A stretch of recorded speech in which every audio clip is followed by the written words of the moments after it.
try to do a quick presentation about how to use Joule, the learning management software that we have here at NDM.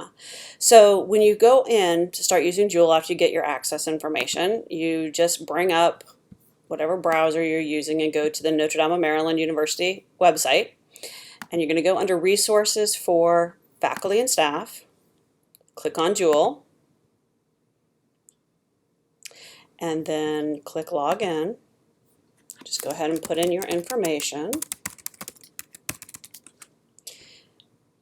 And since you probably have used the learning management software before, some of this will be straightforward. It's just kind of learning where everything is.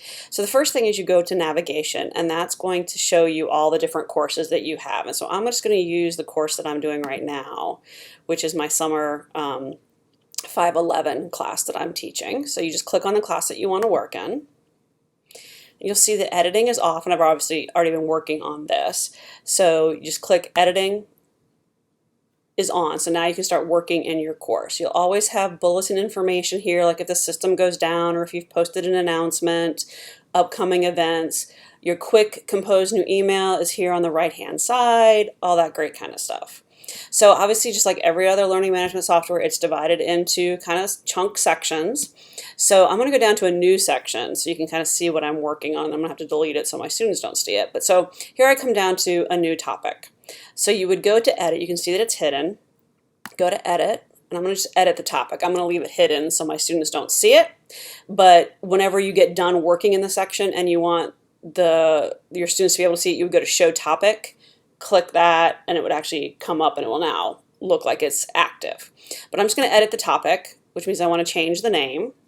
And you always have to click off that you don't want to just use the default like week 8 or whatever it has up there. And I'm going to name it just Test of Joule because that's what we're doing. And you can obviously include notes here if you wanted to teach people how to use Joule. And I was self-taught, so it's not that hard. And then you should always say Save Changes. Okay, so now I want to go in and build activities. And so just add an activity. And again, most of these are going to look just like you kind of do in Blackboard or anything else. You have your options that you have here on the side.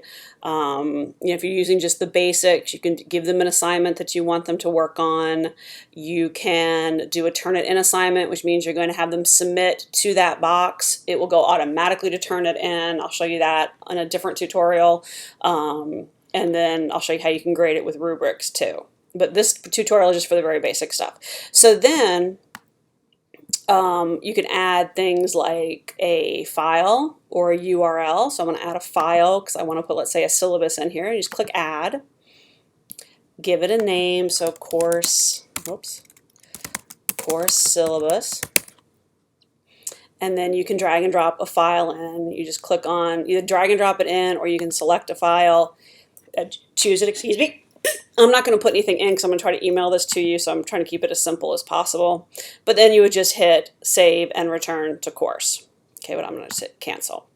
Now, if you want to do a discussion, that's where it wasn't quite as obvious to me, at least, and that's where we go to Moodle Forums.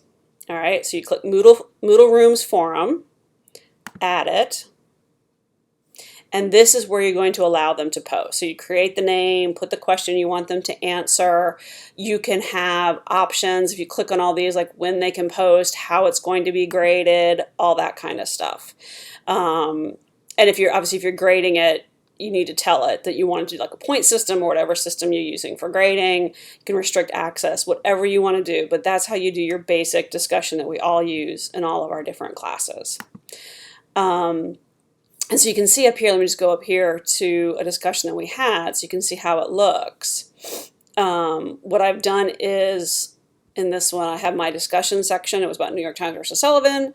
They have their posts, and then you'd be able to go in there, look at what they're saying, interact if you wanted to. So I'll just click on Sammy's here. So if I've read his post and I wanted to type a response as the teacher, I could do that. So I can add myself into the discussion, and then you'd always hit Submit. So that's just the first really brief tutorial. But like I said, I'm trying to do this in small chunks so I can email all this to you. And then I'm going to come back and do more about grading, Turnitin, and rubrics.